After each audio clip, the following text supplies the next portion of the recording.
This tragic double shooting happened just days before Damarion Johnson was supposed to commit to a college with a full-ride scholarship to play basketball. In fact, his final moments alive were spent doing exactly what he loved. Exclusive video showing just how this deadly drive-by unfolded as the 18-year-old was in an Uber ride headed home from the basketball gym.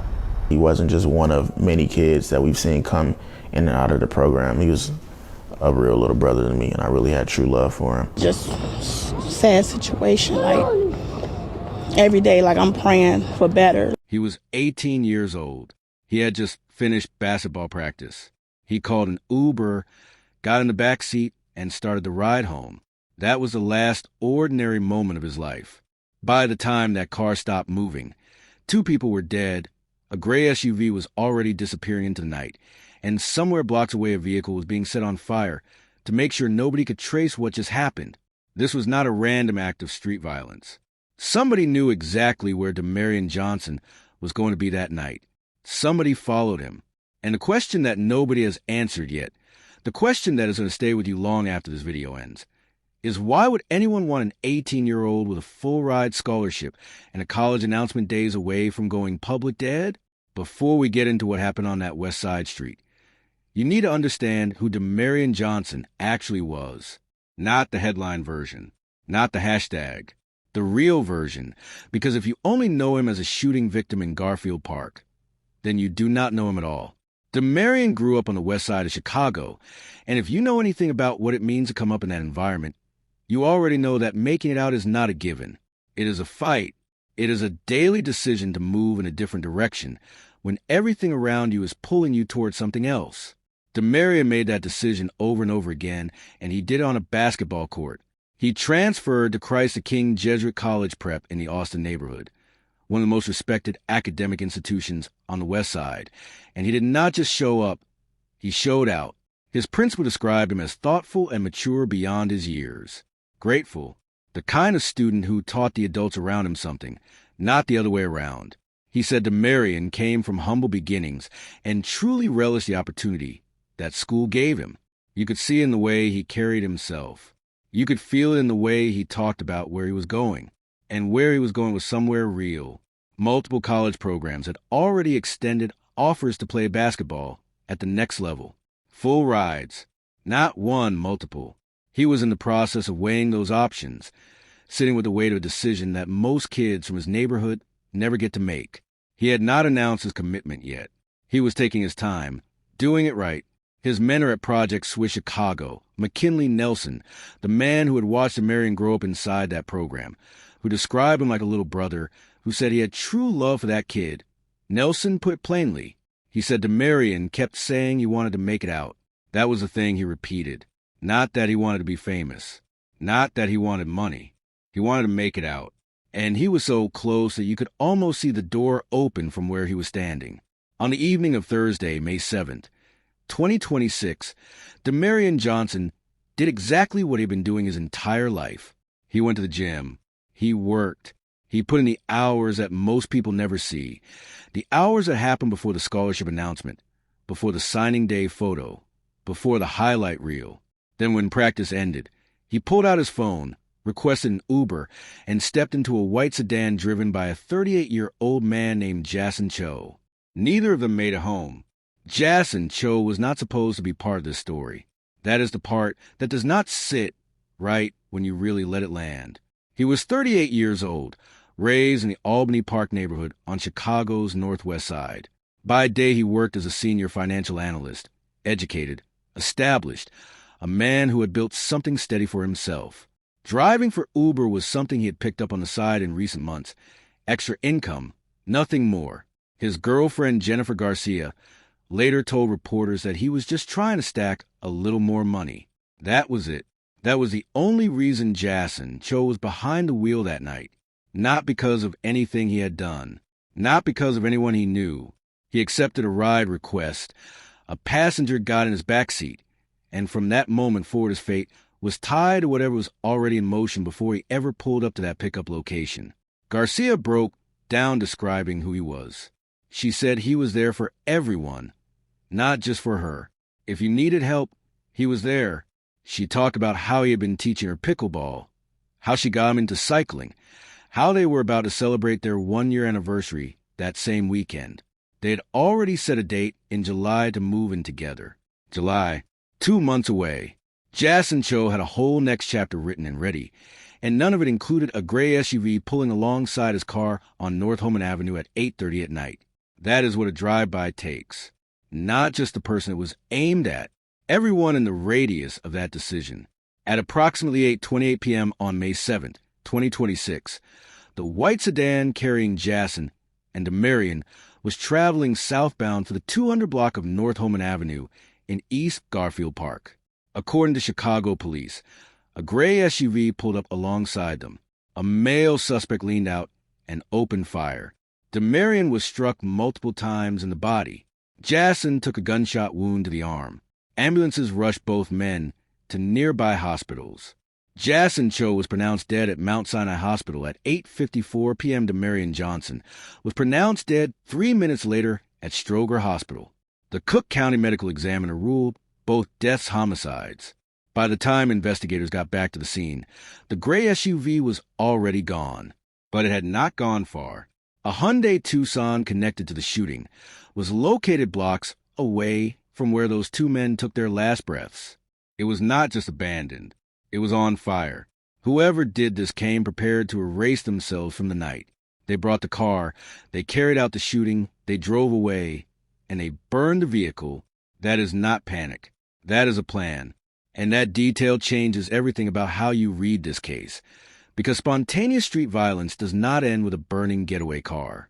Crimes of opportunity do not come with an exit strategy. This was calculated. Someone knew Damarion was going to be in that area. Someone tracked a teenager leaving the gym, got into position, and waited. The only thing left unanswered, the thing that investigators have not stated publicly, and that this family is living with every single day, is what the motive was. Because the people closest to Damarion, the mentors who poured years into him, the coaches who watched him develop, the principal who said that young man taught him something, none of them saw this coming. None of them have an explanation for why anyone would want him dead. McKinley Nelson, the founder of Project SWISH, the man who called Damarion a little brother and meant it, said something that stopped a lot of people cold. He said Damarion was robbed of so many things. Robbed of graduation. Robbed of his announcement. Robbed of the college experience he had worked his entire adolescence to access. And he said it like a man who had already lost someone else to the same streets, because he had. Project SWISH lost a 14-year-old participant named Armani Floyd to gun violence just months earlier. Nelson was already carrying that. And then Damarion. There's a version of May 8th, 2026 that was supposed to exist. A version where Damarion Johnson woke up, checked his phone, maybe texted his coach, maybe called his mom. A version where he was still weighing 2 or 3 college offers, still deciding which one felt right, still holding off on an announcement because he wanted to do it his way on his timeline. That version is gone. And in its place is a family with no answers, a girlfriend who lost a man she was moving in with in July, and a city that watched another young life disappear before it ever fully got started. When word spread that Damarion Johnson was gone, Chicago felt in a way that only happens when the person at the center of the loss was genuinely building something. This was not a story that stayed in the neighborhood. It crossed into schools, into gyms, into locker rooms, into comment sections filled with people who had never met him but somehow felt the weight of what his death represented. Because Damarion was not just a kid from Garfield Park. He was the kid who was supposed to make it.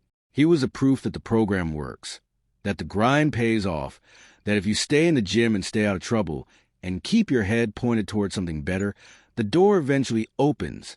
And then the door slammed shut on him on a Thursday night while he was sitting in the back seat of an Uber headed home. Christ the King Jesuit College Prep released a statement saying their entire school family was grieving a senseless loss. They made counselors available for every student and staff member who needed somewhere to put what they were feeling. His principal said something that deserves to be repeated. He said Damarion came from humble beginnings and truly relished the opportunity that school gave him. He said the young man was grateful in a way that was not performative. Grateful in a way that showed up in his actions every single day he walked through those doors. And then he said the line that is hardest to sit with. He said his life, with a lot of future, was cut short. Jennifer Garcia, Jassen Cho's girlfriend, went public with photos and a plea. She asked anyone with information to come forward. She wanted people to see Jassen the way she saw him, not as a rideshare driver, not as a statistic, but as a man who was teaching her pickleball and planning a move-in date and showing up for everyone around him without being asked. She said if he needed help, he was there. That was who Jassen Cho was the night he accepted that ride request. That is who he will always be to the people who loved him. As of right now, no arrests have been made. No motive has been released publicly. The Hyundai Tucson they burned is sitting in an evidence lot somewhere, and the people who set it on fire are still out there. Area 4 detectives are investigating, and Uber has stated they're cooperating fully with law enforcement. But cooperation and answers are two different things, and this family is living in the space between them. Here is what this case is actually asking us to sit with. Because if all we do is watch the story and scroll to the next one, then we have missed the entire point. Damarion Johnson was targeted, not caught in a crossfire, not in the wrong place at the wrong time in a casual way. People use that phrase to make sense of something that has no sense in it. Investigators believe he was the intended target. Someone made a decision about an 18-year-old kid who had just left the gym. And Jassen Cho, a 38-year-old man with a whole future mapped out, lost his life because he happened to be the one driving that night. That is the reality of what a single act of targeted gun violence actually costs. It does not only take the person it was aimed at, it takes everyone in the radius. There's a conversation that needs to happen about what Chicago's West Side has been absorbing for decades. East Garfield Park, the neighborhood where this happened, carries a violence rate of 16.6 robberies per 1,000 residents, with active gang presence that law enforcement has documented for years. The city saw real progress in 2025, 416 murders, the lowest total in 60 years, a nearly 30% drop from a year before. Violence prevention workers spent years building trust in these communities, mediating conflicts before they became funerals, creating pathways out for young men exactly like Damarion. And now those same programs are watching federal funding disappear. Nearly $160 million in gun violence prevention money has been cut at the federal level. That is not an abstract policy number. That is outreach workers losing their jobs. That is a trust that took years to build starting to crack. And the people who pay the price for that are not in Washington. They are on North Homan Avenue at 8:30 at night. Damarion Johnson was days away from telling the world where he was going to college. He never got to say it. Nobody knows which school he would have chosen. Nobody knows what he would have studied alongside basketball, what he would have become after 4 years, what his life would look like at 25 or 30. That version of him was erased before he ever got to introduce it to the world. What remains is a mother who has to figure out how to carry that. A family asking questions that will never have good enough answers. A mentor named McKinley Nelson, who has now buried 2 kids from the same program inside of 6 months and still shows up every day because there are more young men who need him too. And somewhere, the people who burned that car are still moving around the city like nothing happened. If this story hit you the way it should, share it. Not for the algorithm. For Damarion. For Jassen. For every family sitting in a hospital waiting room right now, getting news they are not ready for. Subscribe if you are not already part of this community, because these are the stories that deserve more than a trending moment. They deserve to be told fully, completely, and without looking away. Drop a comment below. Tell us what justice looks like in a case where no one has been arrested and a burned car is the only thing law enforcement has to show for it. We will see you in the next one.